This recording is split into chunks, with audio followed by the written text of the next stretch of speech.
കളഭം നെറ്റിയിൽ തൊട്ടുകൊണ്ടാണ് എന്റെ ഒരു ദിവസത്തിന് തുടക്കം. അങ്ങനെ ഇന്ന് അമ്പലപ്പുഴ കണ്ണന്റെ കളഭം തുടങ്ങാൻ എന്നെ ഇങ്ങോട്ട് ഗുരുവായൂരിൽ വരുത്തിച്ചു എന്നാണ് ഞാൻ വിശ്വസിക്കുന്നത്.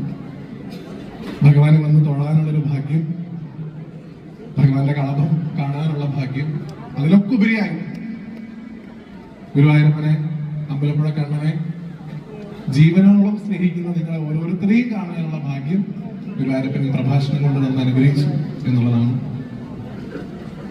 അകത്തിരിക്കുന്ന ഗുരുവായൂരപ്പനായിരിക്കുന്ന അമ്പലപ്പുഴ കണ്ണനെ എത്രത്തോളം സ്നേഹിക്കുന്നുണ്ടോ അത്രത്തോളം തന്നെ, അല്ലെങ്കിൽ അതിലുപരി ഭഗവാന്റെ ഉടമസ്ഥാവകാശമുള്ള നിങ്ങൾ സ്നേഹിക്കാതിരിക്കാൻ നിർവാഹമില്ല.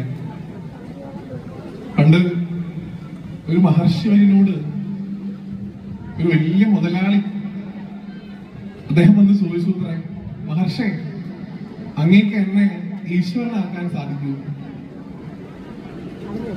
അദ്ദേഹം ഒന്ന് ചിരിച്ചുകൊണ്ട് അദ്ദേഹത്തോട് പറഞ്ഞതാണ്, ഞാൻ നിങ്ങളെ ഈശ്വരനാക്കില്ല, വേണമെങ്കിൽ എനിക്ക് അങ്ങനെ ഈശ്വരനേക്കാൾ വലിയ ആളാക്കാം. അദ്ദേഹത്തിന് സംശയം, ഈശ്വരനേക്കാൾ വലിയ ആളാരെങ്കിലും ഉണ്ടോ? അങ്ങനെ ആരാണുള്ളത് മഹർഷേ എന്ന് ചോദിച്ചു എന്നാണ്. അവിടെ ചുമരിലൊരു പടം തൂക്കിയിട്ടുണ്ടായിരുന്നതാണ്. ആ പടത്തിലേക്ക് നോക്കിപ്പോണം പറഞ്ഞേ. നോക്കിയപ്പോ കണ്ടത്